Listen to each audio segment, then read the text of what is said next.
Hello അസ്സലാമു അലൈക്കും. അപ്പോൾ ഇന്ന് ഞാനിവിടെ ഷെയർ ചെയ്യുന്നത് നല്ല പെർഫെക്റ്റ് ആയിട്ടുള്ള നമ്മൾ പുറത്തുനിന്നൊക്കെ വാങ്ങാറുള്ള ആ ഒരു ഐസ്ക്രീമിൻ്റെ റെസിപ്പിയാണ് കേട്ടോ. അപ്പോൾ ഇത് വളരെ കുറഞ്ഞ ചിലവിലാണ് ഉണ്ടാക്കിയെടുക്കുന്നത്. അപ്പോൾ നമുക്ക് ഇഷ്ടമുള്ള ഫ്ലേവറിൽ ഉണ്ടാക്കിയെടുക്കാൻ പറ്റും. അപ്പോൾ നമുക്ക് നോക്കാം.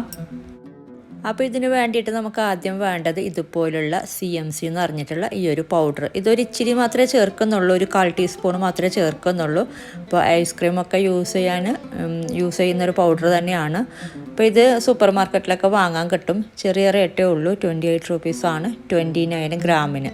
അപ്പോൾ ഈ ഒരു പൗഡർ മസ്റ്റാണ് കേട്ടോ, CMC എന്ന് പറഞ്ഞിട്ടുള്ളത്. അപ്പോൾ ഇത് ഐസ്ക്രീമിനൊക്കെ യൂസ് ചെയ്യുന്ന പൗഡർ തന്നെയാണ്. നമ്മൾ പുറത്തുനിന്നൊക്കെ വാങ്ങുന്ന ആ ഒരു ഐസ്ക്രീമിലൊക്കെ യൂസ് ചെയ്യുന്നുണ്ട് ഇങ്ങനെയുള്ളത്. പിന്നെ അതുപോലെ GMS എന്ന് പറഞ്ഞിട്ടുള്ള ഈ ഒരു പാക്കറ്റും ഇതും ഇച്ചിരിയേ ചേർക്കുന്നുള്ളൂ. ഇതിനും ആ ഒരു സെയിം റേറ്റാണ്, 29 ഗ്രാമിന് 28 റുപ്പീസ്. അപ്പോൾ ഇത് രണ്ടും നമുക്ക് സൂപ്പർ മാർക്കറ്റിൽ വാങ്ങാൻ കിട്ടും, GMS പിന്നെ CMC എന്ന് പറയുന്ന പൗഡറും. ഇനി നമുക്ക് ഇതിലോട്ട് വേണ്ടത് പാലാണ്. അപ്പോൾ ഞാനിപ്പോൾ 2 കപ്പ് പാലിലാണ് കേട്ടോ ചെയ്യുന്നത്. അപ്പോൾ 1.5 കപ്പ് പാല് ആദ്യം ചേർത്ത് കൊടുക്കുന്നുണ്ട്. പിന്നെ 1/2 കപ്പ് പാല് മാറ്റി വെച്ചിട്ട് നമ്മൾ ആ ഒരു പൊടിയൊക്കെ മിക്സ് ചെയ്ത് കൊടുക്കാൻ വേണ്ടിയിട്ട് 1/2 കപ്പ് പാല് മാറ്റി വെച്ചിട്ടുണ്ട്. അപ്പോൾ ടോട്ടലായിട്ട് 2 കപ്പ് പാലാണ്. പിന്നെ വേണ്ടത് 1/2 കപ്പ് എന്തെങ്കിലും ഫ്രൂട്ടിൻ്റെ ഫ്ലഷ്. അപ്പോൾ ഏത് ഫ്ലേവറാണോ വേണ്ടത് ആ ഒരു ഫ്ലേവർ ചേർത്ത് കൊടുക്കുക. ഞാൻ തൽക്കാലം വാട്ടർമെലോൺ ആണ് എടുത്തിട്ടുള്ളത്. അപ്പോൾ നമുക്ക് ആദ്യം ഈ പാലൊന്ന് തിളക്കാൻ വേണ്ടിയിട്ട് വെക്കാം. തിള വരുമ്പോഴേക്കും നമുക്ക് ബാക്കി കാര്യങ്ങൾ ചേർക്കാം. ഇനി നമുക്കൊരു ബൗളിലോട്ട് 1/4 ടീസ്പൂണ് CMC പൗഡർ ചേർത്ത് കൊടുക്കാം. അതുപോലെ 1.5 ടേബിൾ സ്പൂണ് GMS പൗഡറും കൂടെ ചേർത്ത് കൊടുക്കുന്നുണ്ട്. അപ്പോൾ അത് മാറിപ്പോകരുത്. 1/4 ടീസ്പൂണ് CMC പൗഡറും 1.5 ടേബിൾ സ്പൂണ് GMS പൗഡറും. പിന്നെ അതുപോലെ 1.5 ടേബിൾ സ്പൂണ് കോൺഫ്ലവറും കൂടെ ചേർത്ത് കൊടുക്കുന്നുണ്ട്. അപ്പോൾ എല്ലാം മെഷർമെൻറ്റ് സ്പൂണിലാണ് കേട്ടോ ഞാൻ മെഷർ ചെയ്തിട്ട് ഉണ്ടായിരുന്നത്. ഇനി ഇതിലോട്ട് നമ്മൾ നേരത്തെ മാറ്റി വെച്ച പാല് 1/2 കപ്പ് പാല് ചേർത്തിട്ട് ഒന്ന് നന്നായിട്ടൊന്ന് മിക്സ് ചെയ്തെടുക്കുക. എന്നിട്ട് നമ്മൾ പാലിലോട്ട് ആ ഒരു തിളക്കാൻ വെച്ച ആ ഒരു പാലിലോട്ട് തിള വരുമ്പോഴേക്കും ചേർത്ത് കൊടുത്തിട്ട് തിളപ്പിച്ചെടുത്താൽ മതി. അപ്പോൾ ഇതിപ്പോൾ നമുക്ക് മാറ്റി വെക്കാം. അപ്പോൾ പാൽ ഓൾറെഡി അടുപ്പിൽ വെച്ചിട്ടുണ്ട്. അപ്പോൾ ഇതിൽ 1.5 കപ്പ് പാലാണുള്ളത്. അപ്പോൾ പിന്നെ ഞാൻ നേരത്തെ പറഞ്ഞ പോലെ 1/2 കപ്പ് നമ്മൾ ആ ഒരു പൗഡറിൽ മിക്സ് ചെയ്ത് കൊടുത്തതും. അപ്പോൾ ടോട്ടലായിട്ട് 2 കപ്പ് പാല്, പിന്നെ 1/2 കപ്പ് ഫ്രൂട്ടിൻ്റെ ഫ്ലഷും. അപ്പോൾ 2.5 കപ്പാണ് ഇതിൻ്റെ ഒരു കണക്ക്. പിന്നെ ഇതിലോട്ട് 1/2 കപ്പ് പഞ്ചസാര ചേർത്ത് കൊടുക്കാം. അതുപോലെ 1/4 കപ്പ് വിപ്പിംഗ് ക്രീം അല്ലെങ്കിൽ ഫ്രഷ് ക്രീം ചേർത്ത് കൊടുക്കാം കേട്ടോ. അപ്പോൾ ഞാനിപ്പോൾ ഫ്രഷ് ക്രീമാണ് ചേർത്ത് കൊടുക്കുന്നത്, 1/4 കപ്പ്. അപ്പോൾ അതും കൂടെ ചേർത്ത് കൊടുത്തിട്ടൊന്ന് മിക്സ് ചെയ്ത് കൊടുക്കുക.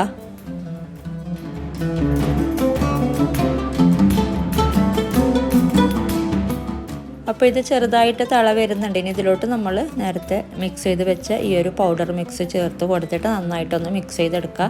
എന്നിട്ടൊന്ന് ഇളക്കി കൊടുക്കണം കേട്ടോ. എന്നിട്ട് ഒന്നും കൂടെ തിളക്കുമ്പോൾ നമുക്ക് ഫ്ലെയിം ഓഫ് ചെയ്താൽ മതി. അപ്പോൾ നന്നായിട്ടൊന്ന് ഇളക്കി കൊടുക്കുക. പെട്ടെന്ന് അടിക്ക് പിടിക്കും കോൺഫ്ലവറൊക്കെ ഉള്ളതുകൊണ്ട്. അപ്പോൾ അതുകൊണ്ടാണ് അവസാനം ചേർത്ത് കൊടുക്കുന്നത്. അപ്പോൾ ഇത് നന്നായി തിളക്കുമ്പോൾ നമുക്ക് ഫ്ലെയിം ഓഫ് ചെയ്യാം. എന്നിട്ട് ചൂടാറിയതിന് ശേഷമാണ് നമ്മൾ ആ ഒരു ഫ്രൂട്ടിൻ്റെ ഫ്ലഷ് ചേർത്ത് കൊടുക്കുന്നത്. പിന്നെ നിങ്ങൾക്ക് ഫ്രൂട്ടൊന്നും ചേർത്ത് കൊടുക്കുന്നില്ല, വനില ഐസ്ക്രീമാണ് വേണ്ടതെങ്കിൽ ആ ഒരു വനില എസൻസ് ചേർത്ത് കൊടുക്കുക. എന്നിട്ട് 1/2 കപ്പ് പാല് കൂടുതൽ ചേർത്ത് കൊടുത്താൽ മതി. അതുപോലെ ബട്ടർ സ്കോച്ച് ആണെങ്കിൽ ബട്ടർ സ്കോച്ച് എസൻസ് ചേർത്ത് കൊടുത്തിട്ട് 1/2 കപ്പ് പാല് നേരത്തെ തിളപ്പിക്കുന്ന കൂട്ടത്തിൽ ചേർത്ത് കൊടുത്താൽ മതി. അപ്പോൾ ഇതിലോട്ട് ഞാൻ വാട്ടർമെലോൻ്റെ ആ ഒരു ജ്യൂസ് 1/2 കപ്പ് ചേർത്ത് കൊടുത്തിട്ടുണ്ട്. അപ്പോൾ വാട്ടർമെലോൺ ചെയ്യാതിരിക്കുന്നതാണ് ഏറ്റവും നല്ലത്. അപ്പോൾ ഇതിനേക്കാളൊക്കെ ബെറ്ററാണ് നമ്മൾ ടെൻഡർ കോക്കനട്ട് അതുപോലെ ചിക്കുമൊക്കെ ചെയ്യുമ്പോൾ. ഈ വാട്ടർമെലോൺ നമുക്ക് അങ്ങനെ തിക്കായിട്ടുള്ള ഫ്ലഷ് എടുക്കാൻ പറ്റുന്നില്ലല്ലോ, ഒരു ഇച്ചിരി ലൂസായിട്ടല്ലേ കിട്ടുന്നത്. അപ്പോൾ അതുകൊണ്ട് ഒരു പൊടിക്ക് ക്രിസ്റ്റൽ ടെക്സ്ചർ കിട്ടുന്നുണ്ടെന്ന് എനിക്ക് തോന്നിയിട്ടുണ്ട്. പിന്നെ ഞാനിതൊരു കളറ് കിട്ടാൻ വേണ്ടിയിട്ട് ഫുഡ് കളർ ഒരു 2-3 ഡ്രോപ്സ് ചേർത്ത് കൊടുത്തിട്ടുണ്ട്, ഓപ്ഷനലാണ്.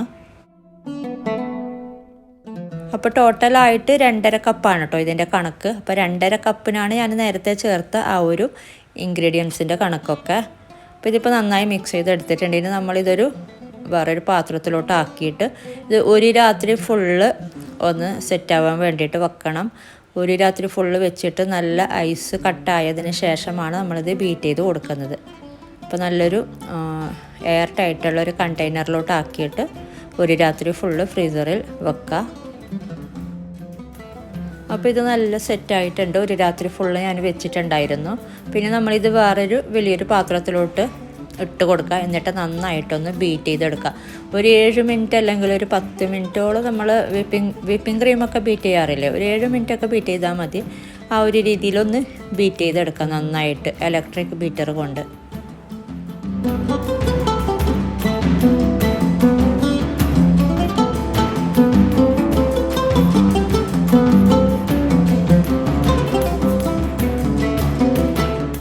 അപ്പോൾ ഇനി നമുക്കിത് ബീറ്റ് ചെയ്യാം. അപ്പോൾ ബീറ്റ് ചെയ്തെടുക്കുമ്പോൾ ഇതൊരു ഡബിൾ ക്വാണ്ടിറ്റി കിട്ടും നമുക്ക്. അപ്പോൾ നന്നായിട്ട് ബീറ്റ് ചെയ്തെടുക്കാം.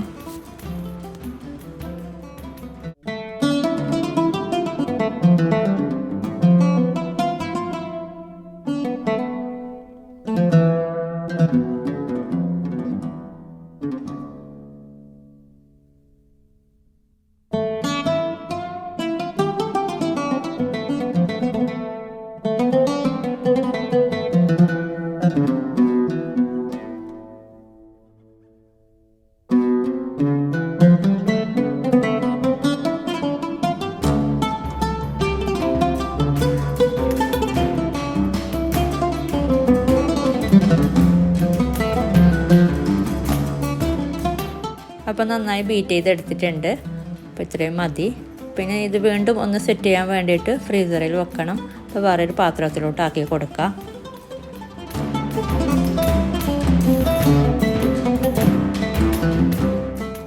അപ്പോൾ ഈ ഒരു ബൗള് 1.5 ലിറ്ററിൻ്റെ ബൗളാണ്. അപ്പോൾ നമ്മൾ ഇതിലോട്ട് ചേർത്ത ആ ഒരു ഫ്രൂട്ടിൻ്റെ ഫ്ലഷും എല്ലാം കൂടെ വരുമ്പോൾ 1/2 ലിറ്ററാണ്. അപ്പോൾ ഇപ്പോൾ നമുക്ക് 1.5 ലിറ്റർ കിട്ടിയിട്ടില്ല, എന്നാലും ഓൾമോസ്റ്റ് 1.5 ലിറ്ററിൻ്റെ അടുത്ത് കിട്ടിയിട്ടുണ്ട്. പിന്നെ നമുക്കിത് ക്ലീൻ റാപ്പ് കൊണ്ട് ഒന്ന് കവർ ചെയ്തിട്ട് ഫ്രീസറിൽ സെറ്റാകാൻ വേണ്ടിയിട്ട് വെക്കാം. അപ്പോൾ ഞാൻ 6 മണിക്കൂർ വെച്ചിട്ടുണ്ടായിരുന്നു. അപ്പോൾ നല്ല സെറ്റായിട്ടുണ്ട്. അപ്പോൾ നല്ലൊരു കണ്ടെയ്നറിൽ വെക്കുന്നെങ്കിൽ അങ്ങനെയും വെക്കാം കേട്ടോ. അപ്പോൾ ക്ലീൻ റാപ്പ് വെച്ച് കൊടുക്കണമെന്നില്ല. പിന്നെ നമുക്കിത് സെർവ് ചെയ്യാം. അപ്പോൾ നല്ല പാകത്തിന് നല്ല സെറ്റായിട്ടുണ്ട് കേട്ടോ. അപ്പം നല്ല അടിപൊളിയായിട്ടുള്ള ഐസ്ക്രീമാണ്. പിന്നെ ഞാൻ നേരത്തെ പറഞ്ഞ പോലെ ആ ഒരു വനില ഫ്ലേവറിലുള്ള ഐസ്ക്രീം അത് ഞാൻ മുമ്പ് ചെയ്തിട്ടുണ്ട് കേട്ടോ. അതിൻ്റെ ലിങ്ക് ഞാൻ ഡിസ്ക്രിപ്ഷനിൽ കൊടുക്കാം, നിങ്ങൾ ആവശ്യമുണ്ടെങ്കിൽ പോയി കാണാം. അപ്പോൾ വീഡിയോ ഇഷ്ടപ്പെട്ടാൽ ലൈക്ക് ചെയ്യുക, കമൻറ്റ് ചെയ്യുക. അതുപോലെ നിങ്ങൾ സബ്സ്ക്രൈബ് ചെയ്യാത്തവരാണ് വീഡിയോ കാണുന്നതെങ്കിൽ ഒന്ന് സബ്സ്ക്രൈബ് ചെയ്യുക. അപ്പോൾ ഇതുപോലെ നല്ലൊരു റെസിപ്പിയുമായിട്ട് മറ്റൊരു വീഡിയോയിൽ കാണാം. താങ്ക്